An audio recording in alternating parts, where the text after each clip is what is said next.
It was a crisp Tuesday morning in Washington, D.C., and the House Judiciary Committee hearing room was buzzing. Journalists lined the back walls, their laptops open and cameras poised.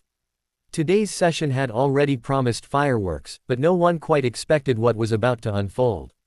Pam Bondi, former Florida Attorney General, sat at the witness table in a sleek navy blazer, her demeanor calm but unmistakably confident.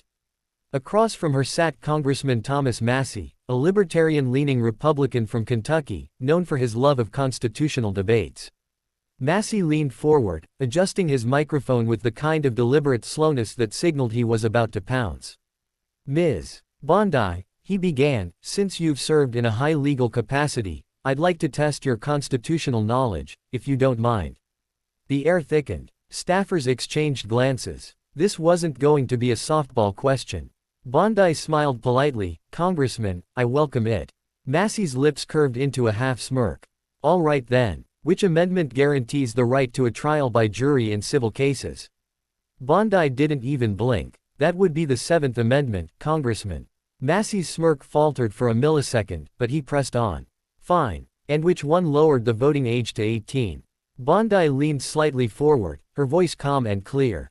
"The 26th Amendment. Ratified in 1971, in response to the Vietnam War, under the argument that if 18-year-olds could be drafted, they should be able to vote."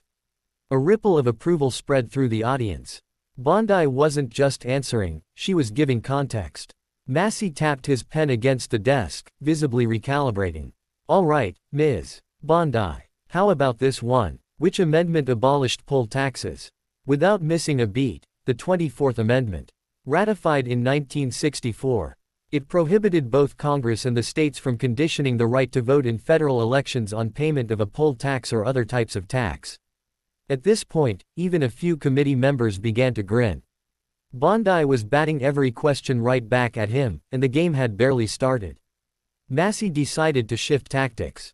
"Okay, let's make it trickier. Which amendment has the most sections?" Bondi's eyes flickered with amusement. "The 14th Amendment, Congressman. It has 5 sections. And it's also one of the most litigated amendments in history, covering citizenship, due process, equal protection, and enforcement provisions." The room let out an audible, "Ooh." Massie wasn't used to being one-upped in constitutional trivia. He adjusted in his seat, clearly unwilling to retreat. "All right, Ms. Bondi. Which amendment repealed another amendment?" Bondi tilted her head slightly, like a teacher enjoying a student's tough question. "The 21st Amendment, ratified in 1933, repealed the 18th Amendment, which had established prohibition. And while we're on the subject, it remains the only amendment to repeal a prior one." By now, Massie's quiz had turned into a showcase of Bondi's encyclopedic recall. A murmur moved through the press section. Reporters were already drafting their headlines. Massie took a sip of water, regrouping. "Last one, Ms. Bondi, do you know which amendment was ratified the fastest?" Bondi smiled warmly, as if she'd been waiting for this question all along. "That would be the 26th Amendment again, ratified in just over 3 months in 1971. A testament to how unified the nation can be when fairness is at stake." Massie leaned back, defeated but trying not to show it.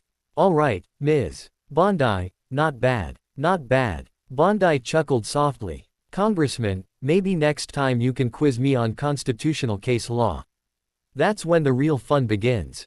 The audience erupted in quiet laughter, while Massie shuffled his papers and muttered something about time constraints. But the hearing wasn't over yet. The chair recognized Bondi for her official testimony, but instead of moving directly into prepared remarks, she glanced back at Massie. "Before I begin, Congressman," she said, "I think it's important to remember that the Constitution isn't just about knowing amendments, it's about understanding why they exist." Massie stiffened slightly. Bondi continued, "For example, the First Amendment doesn't just protect free speech, it also ensures a free press and the right to petition government.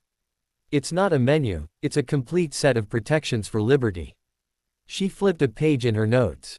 "The Fourth Amendment, protecting citizens against unreasonable searches and seizures, reminds us that privacy is a core American value, not an afterthought. And the 10th Amendment reinforces that powers not delegated to the federal government are reserved for the states and the people." That's balance, Congressman, not bureaucracy. Reporters typed furiously. This was no longer a quiz, it was a masterclass. Massey tried to interject, well, Ms. Bondi, I never said. But Bondi wasn't done. And let's not forget the 13th, 14th, and 15th Amendments, ratified after the Civil War. They didn't just change the Constitution, they redefined the promise of America for millions of people. Abolition, citizenship, equal protection, and voting rights, these weren't academic concepts, they were life and death for entire communities. A staffer in the corner mouthed, she's on fire. Massey tried again, well, the people. Bondi raised a hand slightly, in a polite but firm gesture.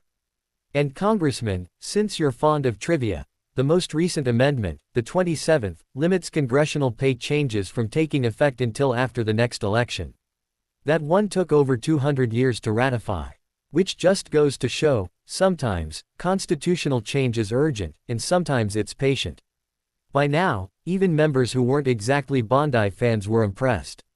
She wasn't reciting from memory, she was weaving the amendments into a larger story about American governance. Massey sat back in silence, his earlier quiz now a distant embarrassment. When Bondi finally shifted into her prepared remarks, addressing the day's main topic, federal overreach in state prosecutions, she had already won the room. The quiz meant to corner her had turned into a stage where she showcased mastery, historical insight, and an unflappable demeanor. When the hearing adjourned, reporters swarmed the hall. One shouted, Ms. Bondi, were you expecting Congressman Massey's quiz? She smiled slightly. I was expecting a discussion on constitutional principles. If that includes a pop quiz, I'm ready for it. Massey exited quickly through a side door, avoiding the cameras. Within hours, clips of the exchange lit up social media. Hashtags like hashtag Bondi Schools Massey and hashtag Amendment Queen trended on X, formerly Twitter. Political pundits called it one of the most one-sided constitutional showdowns in recent memory. And somewhere in Florida, Bondi's phone was blowing up with texts from friends. You didn't just pass the quiz, you taught the class.